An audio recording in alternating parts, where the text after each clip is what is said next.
What would it look like to start a new podcast? How do you market your music effectively? What are the most important tools you could be taking advantage of in 2022? That's what we're going to be looking at in this episode of the New Music Industry Podcast.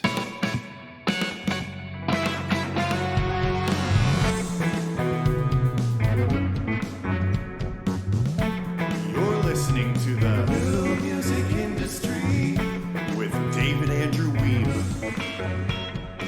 Well, we have another returning guest to the show, Robonzo from the Unstarving musician. How are you, my friend? I'm doing great, man. It's great to see you.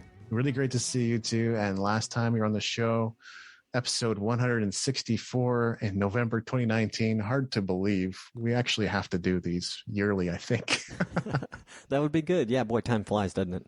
It really does. And, there's people that I need to have on the show yearly. I realized that this year, especially, one of them is being Matt Ramsey, because anytime he's on the show, his post just seems to rocket to the top, whether it's a guest post or a podcast.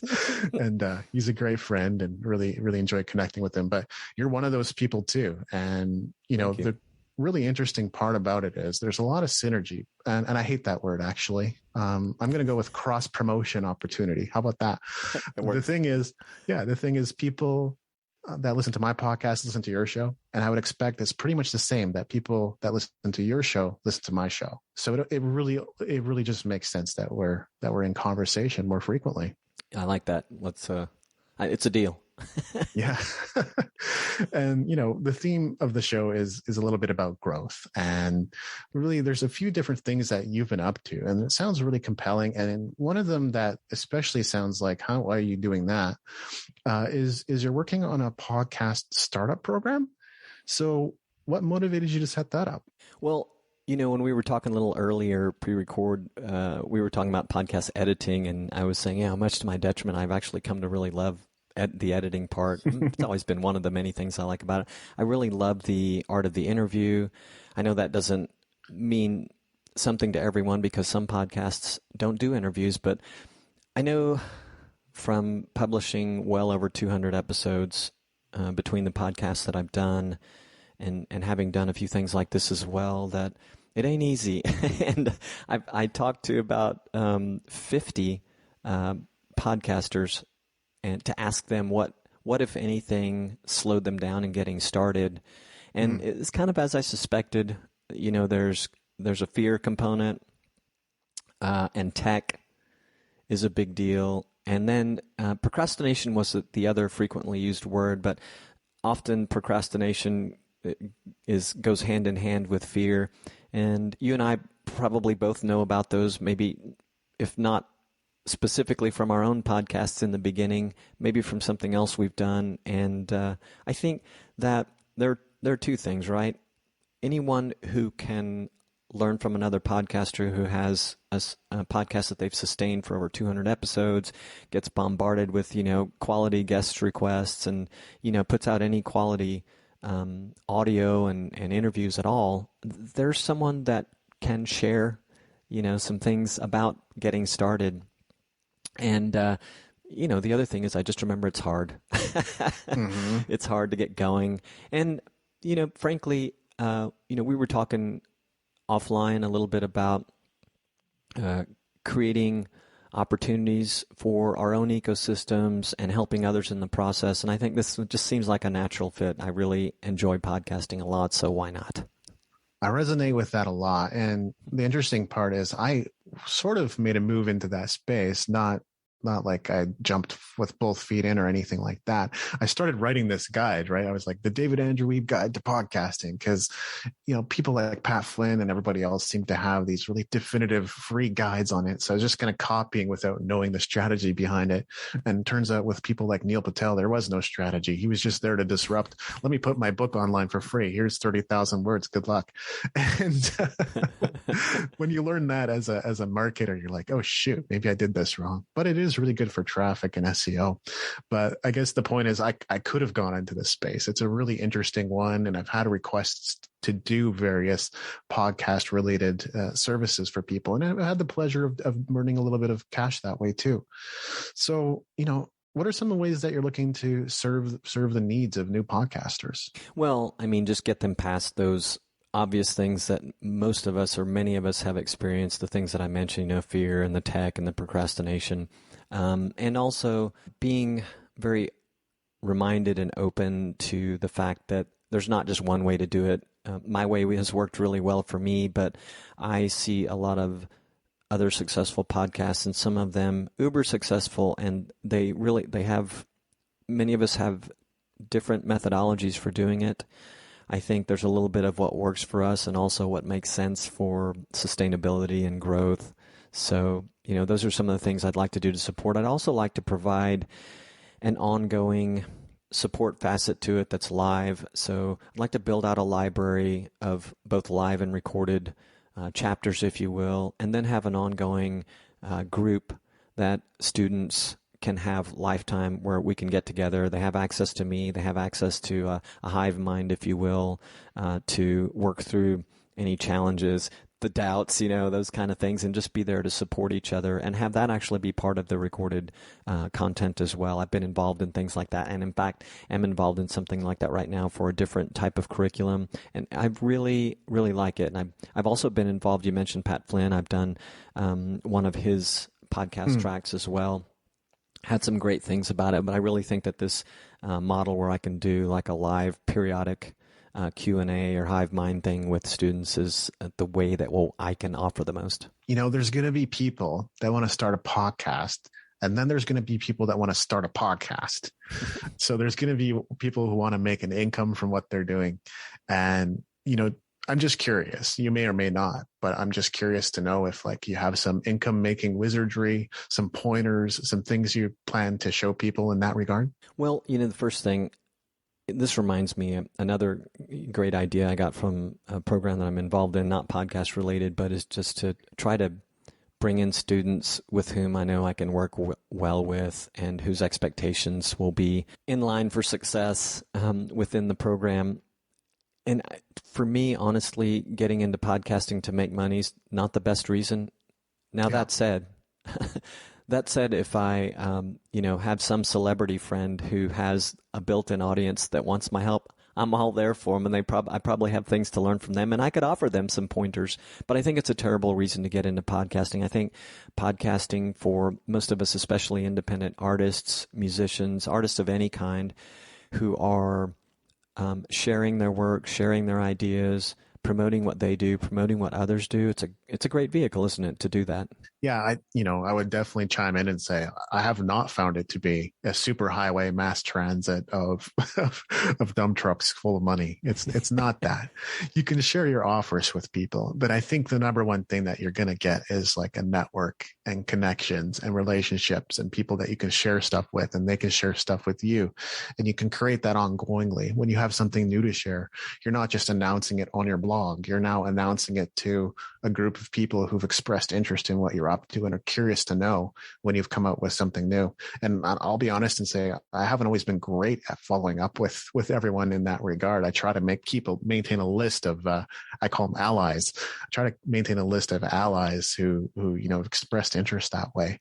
But reality is that's probably the biggest benefit. And as we know, the music business is definitely about relationships. And I'm sure you've created a lot of great connections and now have a Rolodex that some people would envy.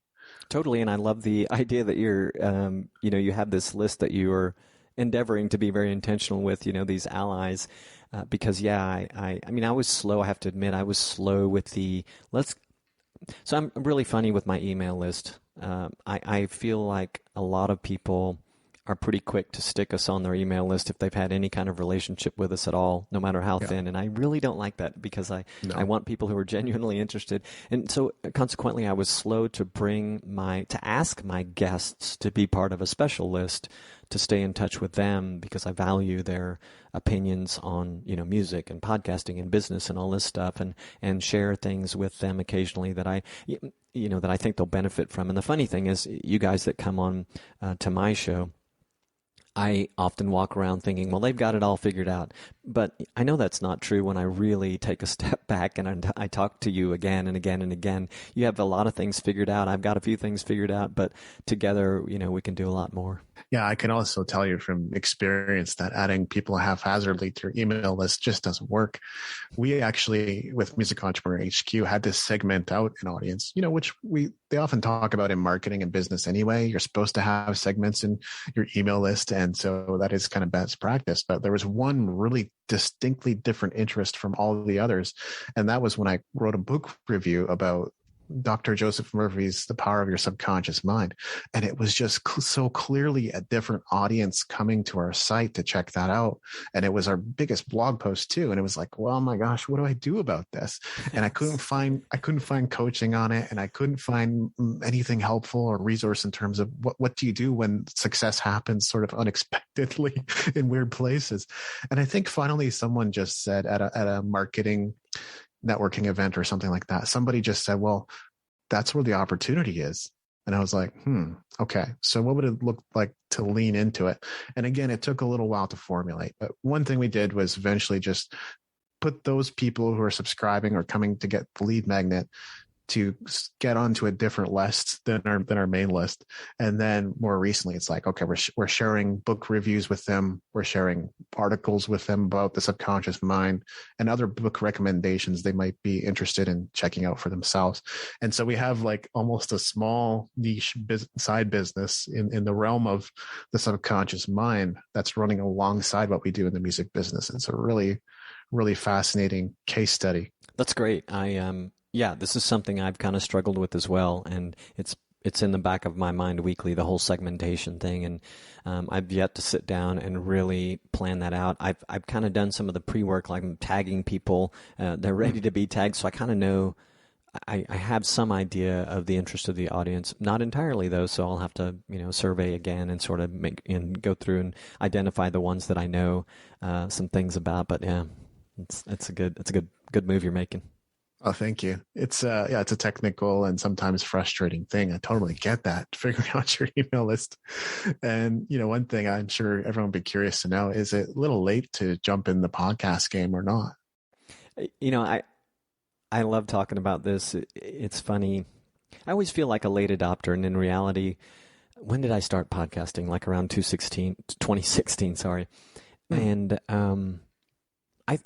there came a time where I thought I was kind of late to this party, but it's not true at all. And when you look at when you get some deep insight into the stats, if you will, of the entire podcasting ecosystem, there's some huge number. I don't have them memorized. There's some huge number of podcasts that exist in the ecosystem, and there's this tiny fraction of active podcasts. So there's a lot of dead. A lot of that. The rest of them are literally dead. Yeah. So if those numbers are something that concern you, well, there's like 5 billion podcasts in the ecosystem. Why should I get in now? There's a lot of dead stuff in there that hopefully will go away someday to sort of help the overall stats of the business. But again, it's a great way to get your work out there, get your ideas, help others get their ideas out there. It's a great way to create some new content, a great place from which you can repurpose content and just build content around. And no, it's not too late. And I love the idea of artists, musicians, even, business people starting them to nurture some of the relationships that you're talking about. So absolutely not. I don't think it's too late. And it turns out I wasn't a late adopter, and that's usually what I find out. I'm never on the bleeding edge. Never on the bleeding edge, but I am generally an early adopter at it, even though I know I think it definitely single digits of the aughts, of the aughts, 2006 and even way earlier, podcasting was becoming pretty huge, right? And here we are about to enter 22 and it's still big and it's growing. I don't have all the stats off the top of my head, so our listeners can definitely go and Google them. But I do know that most podcasts die after 20 episodes. Or less. There's probably maybe 20 to 30% of shows that are actually active, like still active and going with new episodes. Mm-hmm. And yeah, it's just crazy to think, and the other stat is just basically that things have been booming in the last, 2-3 years, maybe 5 years with podcasts. It's been a long trek. And it's just now starting to get into people's consciousness. Like something like 80% of people in the US know what a podcast is. I think the stat was something along those lines. And that's climbing, right? So there's an awareness. Yeah. Oh boy, awareness is a big thing too. And I think that's another reason to bring more podcasters who want to do something with sustainability into the ecosystem, because there is still a huge lack of awareness, which I think speaks to the opportunity. I mean, podcasting is, you could arguably say, I don't want to compare it to radio, but it is kind of the new radio in a way, the new talk radio, if you will. And there's just a ton of people that don't even know how to listen to one. And, so we all need help in spreading the gospel about how to get podcasts and why you should look for your area of interest in the ecosystem. I remember when I was a kid, I just thought that was the coolest thing. We would, take a tape recorder with us everywhere, and we would do really stupid things like record, burping contests and things like that. But part of it was like this idea of creating your own show and having some music in there. And it's sort of fun having come to this point of publishing well over 300. I might be up to 400 combined episodes across a few different shows and mediums and things like that. Amazing. Yeah. And going like, it's been a lot of fun to create my own show, and it's been a hell of a lot of work. That's one of the things that you already said earlier. It's just unreal how much goes into it. My tip would be, if you can, 2 things you want to outsource as soon as possible with podcasting. One of them is editing your show, and then the other is transcripts. You don't want to be writing your own transcripts. Oh no, absolutely not. And they're great to have too. I'm kind of in a lull with those. As a matter of fact, I was having them done for a while, but I still, there's still some cleanup, and that arguably can be outsourced as well. Just like, obviously there are great companies that will produce them for you. Sometimes you got to have somebody you really need to have somebody go through them, even though before they go out, and make sure they are as good as they can be. Yeah. I love the topic of podcasts, and I'm glad we got to talk about it. And, I talk about publishing as one of the 4 ways to get traffic on the internet. There's only 4. And Dan Kennedy would even say the internet itself is one channel, but, got publishing, advertising, affiliates, and, what was the other one? Dream 100. So basically what we're doing right now, connecting with people in the industry and appearing on each other's shows. That's your Dream 100 approach. So publishing is like, if you're not publishing, I'm not saying everyone should do it. I'm not even saying everyone should do it all the time or consistently or daily, but you are missing out on one source of traffic for sure if you're not publishing. And social media for me falls under publishing too. You're putting something out there and sharing it with the world. So yeah. And I would say most musicians are doing that. Yeah. So really love getting to this topic, and, we want to cover a little bit of music as well. You've released a couple singles earlier this year. That's really cool. And, tell us a little about those singles. Oh, sure. So you may recall I'm mostly a drummer all my life. Yes. I early in my music endeavors, decades ago, I played a little guitar, and I set it down for a really long time. Came to Panama without one. I sold the one I had, and in the time that we've been here, I've started doing some music with a couple of friends here, and one of them moved, but he left me with a guitar that he had. He fixed up I call it a cheap guitar. He fixed up a cheap guitar for me. He knew I wanted to start playing again, so I did, and I wrote my first single I jokingly say using every chord I know, but it came out nice. I did it remotely with some friends, a couple of friends, one of them who's a great producer, or I should say engineer, and great with mastering, and they're both great players. So I had myself in Panama, a guy in the San Francisco Bay Area, and another one in the Dallas, Fort Worth area of Texas, so that's kind of fun.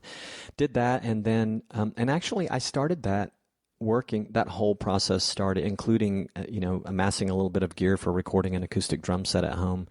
That started right at the outset of the pandemic, and I honestly can't recall if it was the pandemic that drove me to just get started on it, or it was sheer coincidence. I want to say it was coincidence, but I should probably look back at the records for that.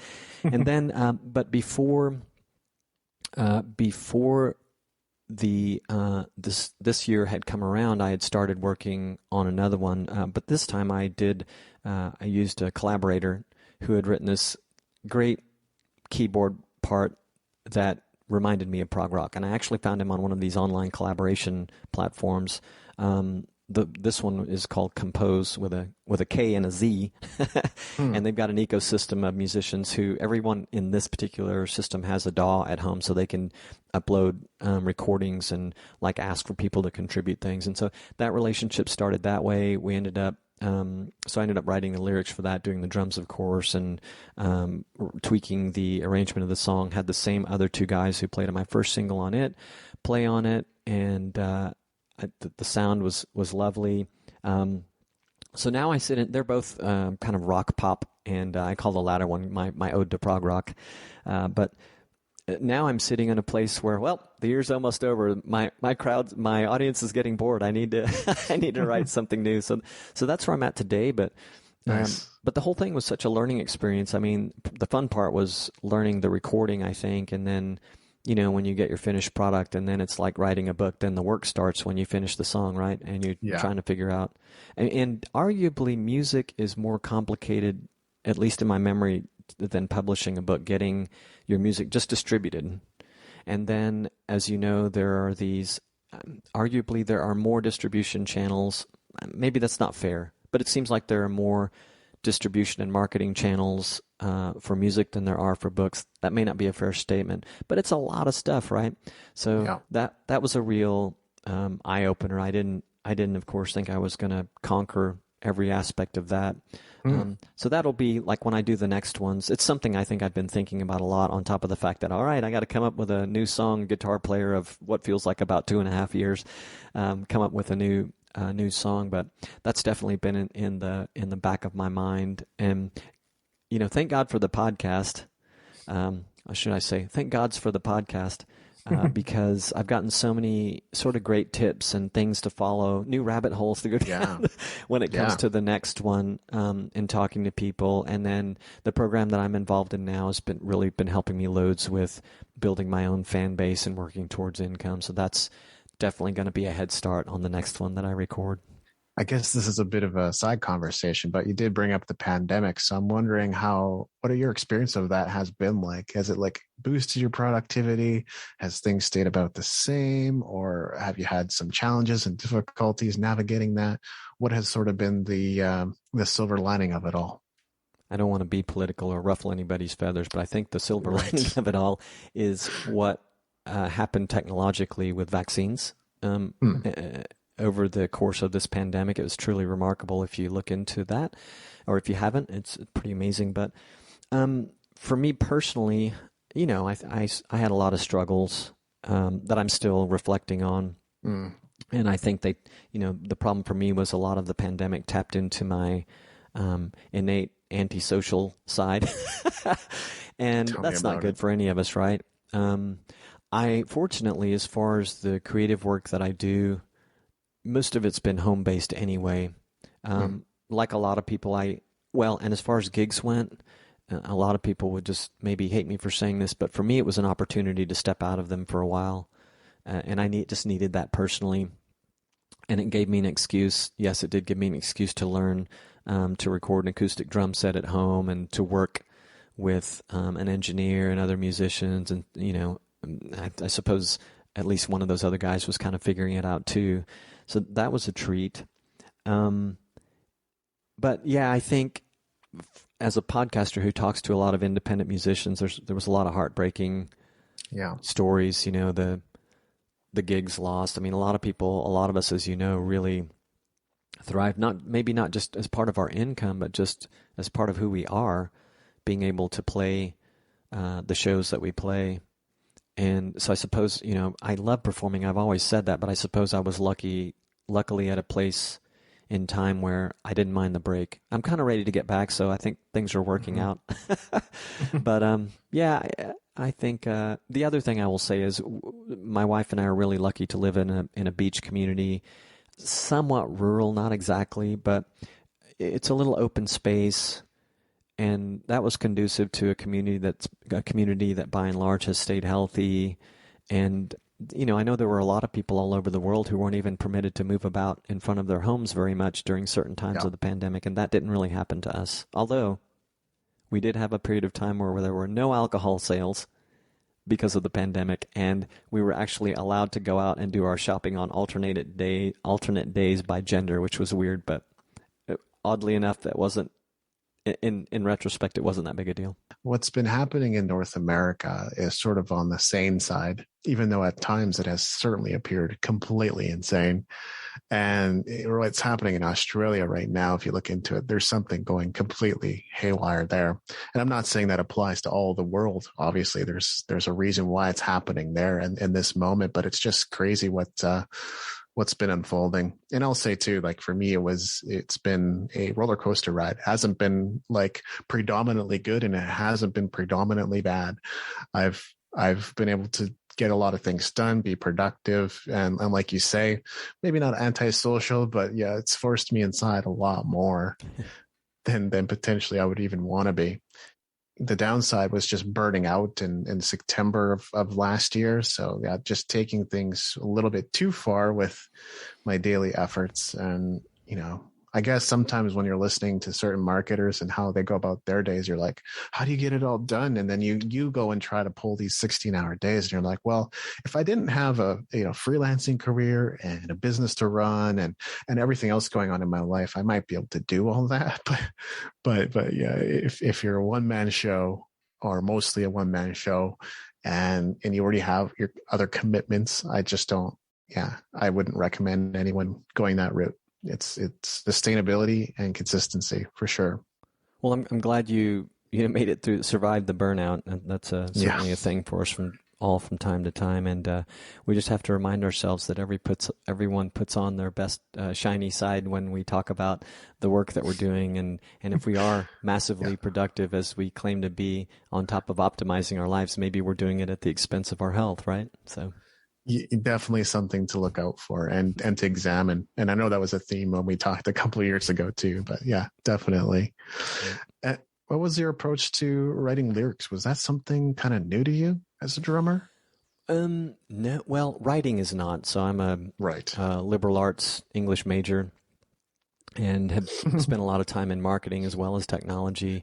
And so writing's always been around, right? Yeah. But I wasn't writing, I've never written fiction for the sake of writing fiction, and have only a little bit of prose, but I had the good fortune, I will say, just in case anybody wants to try something similar out, and there are, these things take many forms, but there is a gal that lives in our area, Canadian, she was a school teacher in her past life, but she does writers' workshops. And she's a writer and a published author.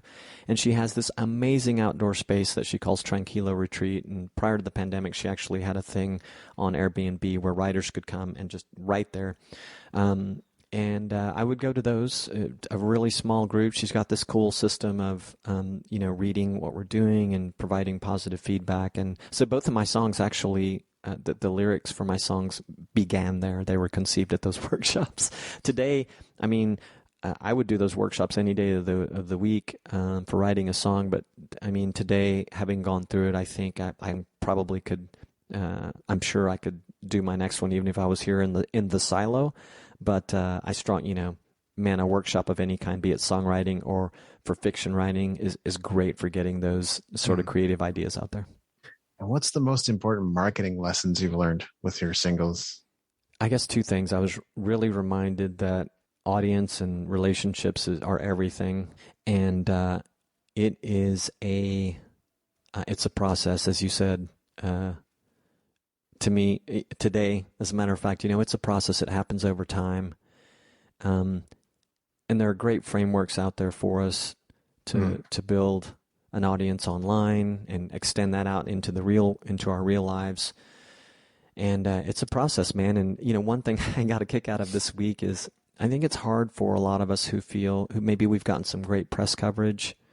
Maybe we're gigging out the wazoo. We're getting nominated for this and that on radio. And then we sort of backtrack a little bit to get to some basics of audience building. And we sometimes, I think, can even let ourselves feel embarrassed that, like, wow, I have all this great press coverage. Why am I having to do this? But it's just, I guess it's one of those silly things that our ego does to us. And we just have to step aside and, have one of our best friends say, look, I didn't know who you were before we met, for however we met. So, we just have to get over ourselves and maybe take a look back at some of the steps we missed along the way. Those are the biggest things I learned. Yeah, hollow success is something that I'm intimately acquainted with. And I never want to step over anything I've accomplished, whether it's becoming a best-selling author or an award-winning composer this year. And those have been really cool, really amazing opportunities. But yeah.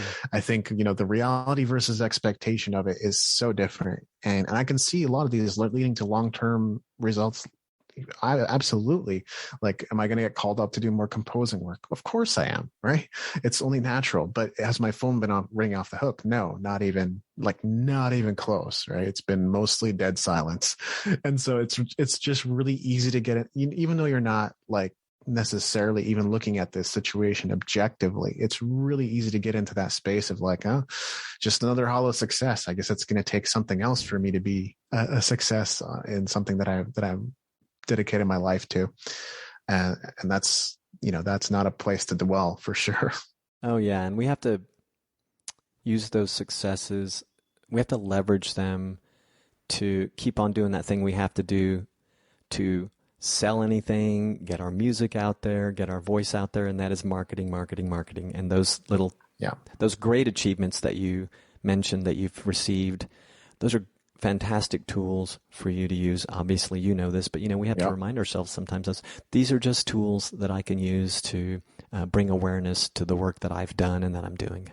Yeah, exactly right. I love that. And you never want to lose sight of that. I think a lot of musicians do the hard work of going and getting press, but then fail to continue to use it. If you have a great quote from Gene Simmons, that marketing could potentially last you a lifetime. So you don't want to look at it as throwaway. You don't want to look at it as we got that quote 12 years ago. You want to continue to use it and just reinforce the branding and the support that you already have in a big way. Absolutely. Couldn't agree more. And what roadblocks have you worked on overcoming? Oh, wow. You surprised me with that one, I think. Or did I say you should ask me about that? It was one of the things in your notes, funny. Actually. Yeah. I think we were talking about this earlier, and I don't know if it was for this conversation or another one, but tracking the successes, the small ones, which is speaks to something that you and I did talk about or also talked about earlier, which is really being methodical about defining and tracking our goals and milestones, and then going back and looking at what was actually accomplished and celebrating that stuff. And those have been really hard things for me. And I think I've been called out on my confidence issues as a musician, as a singer, actually recently by a singer that I really admire, actually by a couple people. They basically, did what felt like an intervention to me, and I'm like, okay, I get it. So those have been huge. I feel like I've had some breakthroughs. I've had some breakthroughs on those, but Great. No, they were wake up calls. Really big wake up calls. So I think those were huge for me. And I'm sure if I think about it, I have a long list of other blocks I need to work on in 2022. So may we talk about this again, and I can share another dozen that I crushed in the following year. Definitely. Well, we all know, and I think this is maybe ties into what you're saying, but the microphones in the studios, they can pick up your thoughts. Never mind, your voice, right? What you're saying or not saying. It's it's starting to pick up your thoughts. So you when you don't sing or you don't approach your instrument confidently, somehow, some way it comes across, even if the performance was somehow perfect. That's true, man. That's the funniest thing. And again, sort of interrupting the flow of it, what you talked about, what you said about marketing, the thing that I wanted to add in there was that, it's called promotion. And when you split that into two, you get pro and motion. Pro is being an advocate for, and also means affirmative. And motion is action and activity. So affirmative action, affirmative activity. You are affirming that this thing that you've created matters and being in action about it. So I love definitely, that. Yeah, thank you. 2 questions before we wrap this one up. And these are just really fun ones. What's your tool stack? We talked about podcasting. I know you have a website, you have a marketing plan. So obviously you're utilizing some interesting technology to make that all work for you. What are some things that would you consider essential? Okay, so like 2 things I can't live without, right? That's what you made me think of immediately. Yeah. I can't live without. One of them is routine. I'm a creature. Nice. I'm a creature of routine. I like that. And the wonderful thing about routine too is we can always tweak it, right? But I happen to be a morning person, so it starts out with the minutia. Well, thankfully, the dog has a specific part of my routine dialed in first thing in the morning, and that's to get out and get some sunshine and walk with him. And both me and my wife. And then, it's little stuff like coming in and exercising. And my one that I make fun of, making the bed every day is a big thing for me. Hey, at least I got that done. And I have a whole ritual over coffee. But, I mention these silly things, but they're a very consistent part of my day. And they sort of give me these. I heard... I'll think of it, remember his name before we get off here, but a famous author talk about these little tiny little things that we do that sort of give us this subliminal sense of success first thing in the morning, right?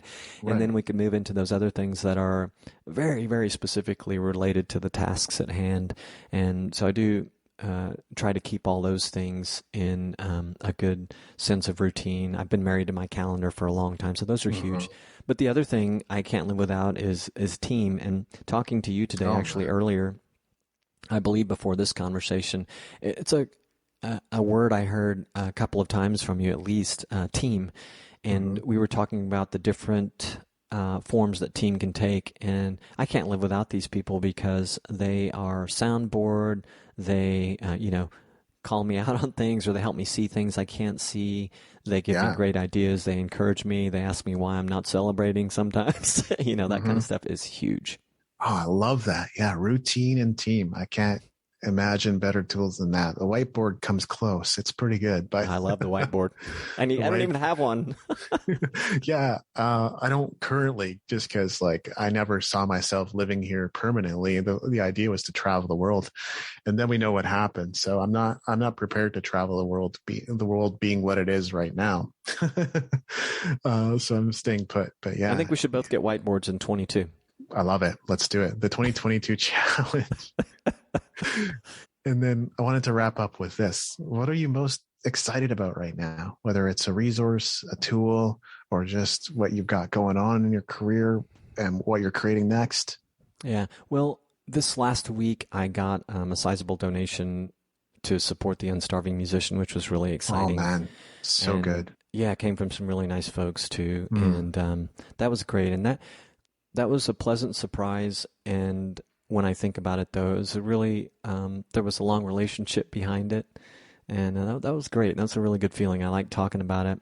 And boy, I got re-energized about the podcast again, because yesterday I literally had a performer, a singer-songwriter in tears telling me for the first time that she had been listening to my podcast, episodes, episode after episode, doing some work that she didn't really want to be doing. She'd really like to just be doing her music, but she was, trying to meet some obligations. And she was just telling me, it helped me feel connected to music, and some of your guests have these amazing ideas. And, man, that sometimes you just don't know, do you? Like, who's listening? And then somebody just out of the blue does that for you. And then lastly, my wife and I are planning to move to Mexico in the new year. Wow. And so I'm currently in a recording space that is challenging, not acoustically, but I'm just not in a place where I have music lovers all around me. So recording an acoustic drum set is not the place to be. So when we move, I'm planning to rectify that. So that's going to be super exciting. I'll be able to create a lot of cool content, including some new songs. So that's super exciting. That's really awesome. Ever so often I get those notes too, maybe monthly, maybe every couple of months. But yeah, you realize that you're really making a difference and serving people. And sometimes that's not easy to see when you're just dealing with the stresses of life. Like, okay, I got to take care of my financial situation. And when that's not going well, I got to take care of my health. And when that's not going, when that's going well, I have to go look at my relationship. And that's the way life works though, ultimately. And you come to recognize that there's no way to have all your ducks in a row. And if they are, they just poop in the same spot. So there's still a mess to clean up. Yeah. And thanks to people like you, I mean, that have been on my podcast and, invite me for conversations like this, because these are super inspiring every time. Well, it's been really great having you, Robonzo, and let's make a point of talking again soon. I'm excited to go eat something because I've been intermittent fasting today. Oh, thanks, man, and enjoy your meal. Bon appetit. All right, thank you. Did you pick up your copy of the Music Entrepreneur Code 2022 edition yet? If you got the original edition, then I understand why you might not be rushing over to Amazon to grab this, but there are some new things in there, especially on the opportunity side, that make it quite compelling. And if you don't already have a copy, well, this is the definitive version of the Music Entrepreneur Code. Think of it this way: you would be supporting the podcast with your purchase. So go to musicentrepreneur.hq.com/code2022 to pick up your copy. I hope you've been enjoying the holiday season, and I want to wish you a happy new year. This has been episode 259 of the New Music Industry Podcast. I'm David Andrew Wiebe, and I look forward to seeing you on the stages of the world.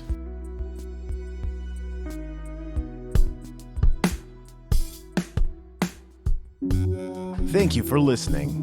Music in this episode was brought to you by Brian Young. Wherever you're listening to this right now, please consider leaving a 5-star review and comment to help us get the word out about the podcast.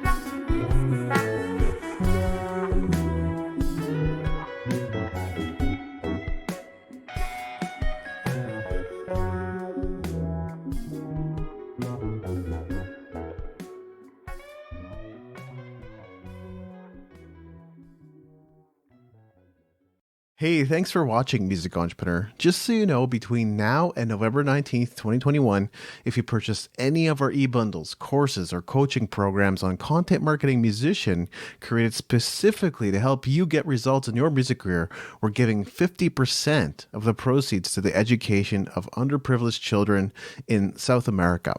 This is to honor my late father and grandparents who also contributed greatly to the cause. Head on over to contentmarketingmusician.com/products to check out our selection. And if you don't see what you need or have a request for some other training, feel free to let me know. Also, don't forget to like, comment, and subscribe if you enjoyed this video.